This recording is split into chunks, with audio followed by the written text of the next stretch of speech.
એક મહત્વના સમાચાર પર નજર કરીશું। મહત્વના સમાચાર મળી રહ્યા છે તેના પર નજર કરીએ તો રાહુલ ગાંધી 2 દિવસ ગુજરાતની મુલાકાતે છે। આ 2 દિવસની મુલાકાતમાં તેમનો બેઠકોનો ધમધમાટ જોવા મળશે। અલગ અલગ સંગઠનો સાથે તેઓ બેઠક કરશે। રાહુલ ગાંધી અમદાવાદ એરપોર્ટથી સીધા કોંગ્રેસ ભવન પહોંચ્યા, જ્યાં મહત્વપૂર્ણ બેઠકનું આયોજન કરવામાં આવ્યું।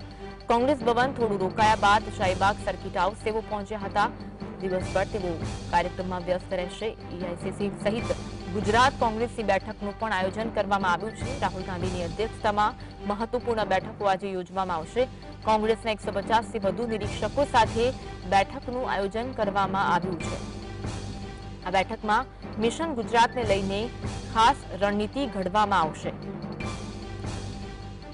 મૃતપાય ગુજરાત કોંગ્રેસમાં પ્રાણ ફૂંકવા હાઈકમાન્ડ દ્વારા તૈયારીઓ તેજ કરી દેવામાં આવી છે। ત્યારે રાહુલ ગાંધી તેને લઈને જ ગુજરાતના પ્રવાસે છે। 2 દિવસ તેમના ગુજરાત પ્રવાસ દરમિયાન તેઓ અલગ અલગ બેઠકો કરવાના છે અને નવી રણનીતિ પર ચર્ચા વિચારણા પણ કરવામાં આવશે।